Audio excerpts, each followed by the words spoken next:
আচ্ছা, the history of Bengal is the history of a people. বাংলার ইতিহাস হচ্ছে একটি এমন একটি মানুষের ইতিহাস who have repeatedly made their highways crimson with red, crimson red with their blood. Crimson red মানে হচ্ছে মানে লাল রক্ত আর কি, রক্তের মতো লাল। এরকম লাল মানে তাদের রক্ত দ্বারা লাল বানিয়ে ফেলেছিল বাংলার ইতিহাসের। বাংলার মানুষের এই ইতিহাসটা ছিল এমন একটা ইতিহাস যেই মানুষগুলো who have repeatedly made their highways, যারা বারবার বানিয়েছে তাদের রাজপথগুলোকে crimson red with their blood, তাদের রক্ত দ্বারা রঞ্জিত করে ফেলেছিল। We shed blood in 1952। আমরা 1952 সালে এই যে আইডিয়া ডেভেলপ করছেন, কিন্তু বিভিন্ন ধরনের আইডিয়া নিয়ে এসেছে। 1952 এনেছেন, 1954 এনেছেন, 1958 এনেছেন, 66 এনেছেন, 69 এনেছেন। এই প্রত্যেকটা আইডিয়া যেগুলো বাংলাদেশের মানুষের ইমোশনের সাথে জড়িত ছিল, সেই জন্য তার বক্তব্য মানুষ শুনেছিল তখন। উই শেড ব্লাড ইন 1952, আমরা 1952 সালে রক্তপাত করেছি।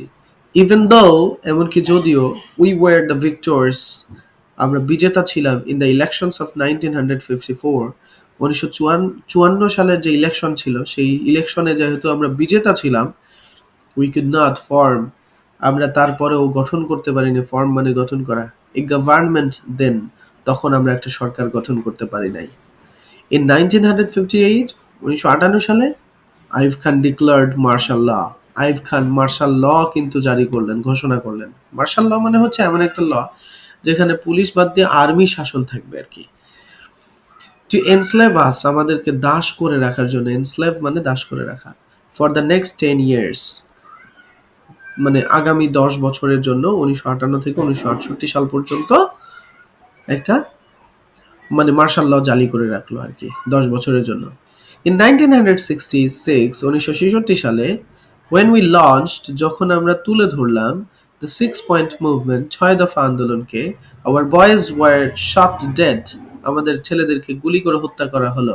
shot dead মানে গুলি করে হত্যা করা হয় on 7 জুন, 7 জুন তারিখে। এই জন্য এটা কিন্তু 6 দফা দিবস নামে পরিচিত। when after the movement of 1969, যখন 1969 সালের মুভমেন্ট মানে আন্দোলনের পরে আইয়ুব খান ফেল ফ্রম পাওয়ার, আইয়ুব খান ক্ষমতাচ্যুত হলেন, and Yahya Khan assume the rains of the government. Assume মানে গ্রহণ করা, রেইনস মানে ক্ষমতা। সরকারের ক্ষমতা যখন ইয়াহিয়া খান গ্রহণ করলেন, তারপর হি ডিক্লেয়ার্ড দ্যাট, তিনি ঘোষণা করলেন যে he would give us a constitution, তিনি আমাদেরকে একটা সংবিধান দেবেন। কনস্টিটিউশন মানে সংবিধান। অ্যান্ড রিস্টোর ডেমোক্রেসি, এবং ডেমোক্রেসিকে পুনরুদ্ধার করবেন। রিস্টোর পুনরুদ্ধার করা মানে গণতন্ত্রকে পুনরুদ্ধার করবেন। এতদিন আর্মি শাসন ছিল, একনায়কতন্ত্র ছিল বা স্বৈর শাসন ছিল, এরকম আর কি। উই লিসেন টু হিম দেন, আমরা তারপরে তার কথা শুনলাম। Listen to appropriate proposition. A lot has happened, অনেক কিছুই ঘটেছে সিন্স দেন, তখন থেকে। And elections have taken place, এবং নির্বাচনও হয়ে গিয়েছে। এখানে 70 নির্বাচনের কথা বলা হচ্ছে কিন্তু, ঠিক আছে। তারপরেও তেমন কিছু হয় নাই। এখানে 3 ডট আছে, দ্যাট মিনস এটাকে বলি আমরা ইক্লিপস চিহ্ন। এই ইক্লিপস চিহ্ন থাকা মানে এখানে আরো কিছু বক্তব্য ছিল, সেটিকে কেটে দেওয়া হয়েছে, ঠিক আছে। I have had a talk with mister Yahya Khan, এরপরে আমি মিস্টার ইয়াহিয়া খানের সাথে একটা কথা বললাম। আই টোল্ড হিম, আমি তাকে বললাম, মিস্টার ইয়াহিয়া, জনাব Yahya, you are the president of Pakistan, আপনি পাকিস্তানের রাষ্ট্রপতি। Come and observe, আসেন এবং দেখেন, how the poor people of my country are being, এই যে of my country, how the poor people of my country, আমার দেশের, এই যে এখানে ইমোশনাল অ্যাপিল আছে কিন্তু, অর্থাৎ আবেগগত দিক থেকে কিন্তু মানুষদেরকে তিনি টানছেন আর কি, ঠিক আছে, এই কথাগুলো দ্বারা। তো বলছে কাম এন্ড অবজার্ভ, আসেন এবং দেখেন, how the poor people of my country, কিভাবে আমাদের দেশের গরিব মানুষদেরকে আর বিং মোড ডাউন, এই মো ডাউন মানে কচুকাটা করা, উইথ বুলেটস, গুলি দিয়ে কচুকাটা করা হচ্ছে, মানে একাধারে গুলি করা হচ্ছে। অ্যান্ড কাম অ্যান্ড সি, আসেন এবং দেখেন, how hour mother's are being deprived of their children, deprive of মানে বঞ্চিত থাকা, কিভাবে আমাদের মায়েরা বঞ্চিত হচ্ছে তাদের শিশুদের কাছ থেকে। হাউ মাই পিপল, কিভাবে আমার লোকজনেরা আর বিং ম্যাসাকার্ড, গণহত্যার শিকার হচ্ছে। ম্যাসাকার মানে গণহত্যা। তার মানে এখানে আমরা দেখতে পাচ্ছি এই যে মাই পিপল, তারপরে আম, আমার দেশের লোক, the people of my country, এই ধরনের কথাগুলো বলার মাধ্যমে কিন্তু আম, মূলত করা হয়েছে, মানুষদেরকে আপন করে নেওয়া হয়েছে। এখানে কিন্তু ইমোশনাল একটা অ্যাপিল আছে, ঠিক আছে? এই কথা বলছে তার স্পিচের মধ্যে। আমরা কিন্তু আসলে স্পিচ গুলোর মধ্যে এই কথাগুলো ব্যবহার করার মাধ্যমে কিন্তু আমরা মানুষকে কিন্তু অডিয়েন্সকে আমাদের প্রতি আকৃষ্ট করতে পারি, ঠিক আছে? এরপরে কি বলছে দেখো, কাম অ্যান্ড অবজার্ভ, আসেন এবং দেখেন, অ্যান্ড অনলি দেন, এরপরেই প্যাস আ জাজমেন্ট, বিচার করেন, on what is going on, যা কিছু ঘটছে তার উপর। হি হ্যাজ অ্যাপারেন্টলি সেড, তিনি তাৎক্ষণিকভাবে বা স্পষ্টভাবে বললেন, এখানে অ্যাপারেন্টলি মানে স্পষ্টতই, তিনি স্পষ্টভাবে বললেন, দ্যাট যে I had agreed to attend a roundtable conference on the 10th of March. মার্চের 10 তারিখে আমি একটা গোল টেবিল বৈঠকে, রাউন্ড টেবিল কনফারেন্স, গোল টেবিল বৈঠকে বসার জন্য রাজি হয়েছিলাম। Didn't I say a long time back? এই কথা কি আমি অনেক দিন আগে বলি নাই? What is the point of another round table conference? তাহলে আরেকটা গোল টেবিল বৈঠক হওয়ার উদ্দেশ্যটা কি? Who will I sit with? আমি আসলে কার সাথে বসবো? Should I sit with those? আমার কি বসা উচিত ওদের সাথে? Who have shed the blood of my people? যারা আমার মানুষের আহ, রক্তপাত করেছে। shed মানে ঝরানো, আমার মানুষের রক্তপাত করেছে। এখানেও কিন্তু ইমোশনাল অ্যাপিল করা হয়েছে যে of my people, blood of my people. এবং একই সাথে এখানে কিন্তু আইডিয়া ডেভেলপমেন্ট করা হয়েছে, গোল টেবিলের বৈঠকের কথা বলা হয়েছে, কারণ এই আইডিয়াটা বললে কিন্তু মানুষজন শুনবে যে এইখানে একটা ধারণা ছিল, ঠিক আছে?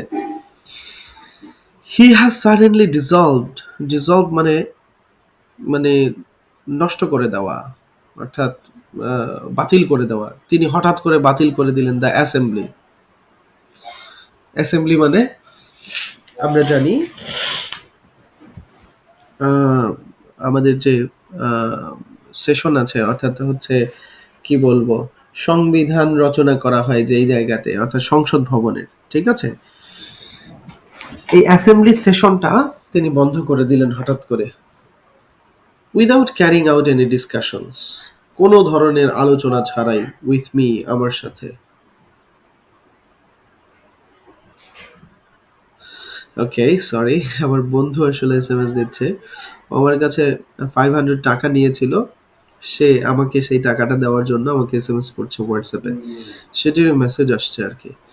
তো যাই হোক, কোথায় গেল? আমার সাথে কোনো ধরনের ডিসকাশন, আলোচনা করা ছাড়াই তিনি হঠাৎ করে অ্যাসেম্বলি ডিসলভ করে দিলেন, অর্থাৎ বন্ধ করে দিলেন। After sitting in a secret meeting for 5 hours, প্রায় 5 ঘন্টা ধরে একটা গোপন মিটিংয়ে আমার সাথে বসার পরে, হি গেভ আ স্পিচ, সেখানে তিনি আহ, একটা বক্তৃতা দিলেন, where he has put all the blame on me, যেখানে তিনি সমস্ত মানে দোষ, ব্লেম মানে দোষ, দোষ রেখেছিলেন আমার উপর। He has even blamed the Bengali people, এমনকি তিনি বাঙালি পিপলকেও এখানে দোষারোপ করেছিলেন। এখানে দেখেন, বাঙালি পিপলকে দোষারোপ করেছেন কিনা সেটা কিন্তু বাঙালি পিপল জানতেন না। এখানে বঙ্গবন্ধু মানে শেখ মুজিবুর রহমান এই কথা বলার কারণ হচ্ছে উম, মানে বাঙালি পিপলদেরকেও এর মধ্যে জড়িত করে নেওয়া, মানে তাদেরকে ইমোশনালি একটা অ্যাটাচমেন্টের দিকে নিয়ে আসা, যাতে করে বাঙালি পিপলরাও এর সাথে নিজেদেরকে জড়িয়ে নিলে তখন এই যুদ্ধটা সবার হয়ে যাবে। এই জন্য তিনি অডিয়েন্সদেরকে গ্র্যাব করার জন্য এই ধরনের কথা তিনি বলেছেন, যে তিনি এই বক্তৃতা আমাকেও দোষারোপ করেছেন এবং বাঙালি পিপলদেরকেও দোষারোপ করেছেন। বাঙালি পিপল মানে তারাই তো যারা সামনে রয়েছে, তার মানে এখানে তারা কিন্তু ক্ষিপ্ত হয়ে যাবে। তো এই ধরনের বিষয়গুলো আসলে আমরা স্পিচের মধ্যে বললে আমাদের স্পিচটা অনেক বেশি কার্যকরী হবে বলে আশা করা যাচ্ছে। মাই ব্রাদার্স, আমার ভাইরা, the assembly has been called into session, অ্যাসেম্বলিকে ডাকা হলো, অ্যাসেম্বলির অধিবেশন ডাকা হলো। কল ইনটু সেশন মানে কি, অধিবেশন ডাকা হলো। অন 25th of March, মার্চের 25 তারিখে। But the blood spilled on our streets has not yet dried, কিন্তু ব্লাড স্পিলড অন মানে কি, যেই রক্তগুলো ছড়িয়ে ছিটিয়ে রয়েছে, ফিনকি দিয়ে পড়ে রয়েছে, অন আওয়ার স্ট্রিটস, আমাদের রাস্তায়। হ্যাঁ বাবা, কি বাবা? দেখো রুমের জন্য একটা লোহা নিচ্ছি। লোহা নিয়ে এসেছো? এই তুমি তাহলে করে বাবা ঠিক আছে, আব্বা, ঠিক আছে।